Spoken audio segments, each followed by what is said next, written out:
Hi friends, இன்றைக்கி புதன்கிழமை. நான் எப்பயும் மாதிரி 4 மணிக்கெலாம் எழுந்திரிச்சு சமையல் வேலையெல்லாம் ஆரம்பிச்சிட்டேங்க. இன்றைக்கி என்னோடய வீடியோவுக்கு சப்ஸ்கிரைப் பண்ண எல்லாருக்குமே ரொம்ப பெரிய தேங்க்ஸ். என்னோடய சப்ஸ்கிரைபர் ஒருத்தவங்க பிரியா, அவங்களோட சிஸ்டருக்கு வந்து விஷ் பண்ண சொல்லியிருந்தாங்க. ஹாய் பிரியா. இன்றைக்கி காலையிலேயே ரொம்பவுமே சுறுசுறுப்பாக ஆரம்பிச்சிட்டு இருந்துச்சுங்க. ஏன்னா இன்றைக்கி வந்து சுமங்கலி பூஜை.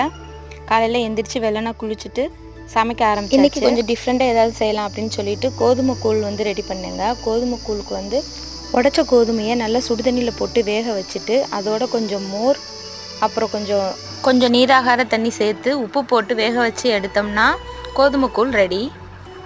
நீங்களும் வீட்டில் ட்ரை பண்ணி பார்த்துட்டு இது எப்படி இருந்துச்சுன்னு சொல்லிட்டு எனக்கு கமெண்ட் பண்ணுங்கள். பசங்க 2 பேருமே வெள்ளனாவே உசுப்பி விட்டாச்சு. ஏன்னா காலையில் வெள்ளனா எழுந்திரிச்சு படித்தாதாங்க ஏதாவது ஒரு சில வார்த்தைகளாவது அவங்க மைண்டில் நிற்கும். அதனால தான் எனக்கு என்னோடய பசங்க படிக்க இல்லைலாம் பசங்க படத்தில் வர்ற ஓ காட் பியூட்டிஃபுல் தாங்க ஞாபகம் வரும். உங்களுக்கு என்ன ஞாபகம் வரும்னு கமெண்ட் பண்ணுங்கள்.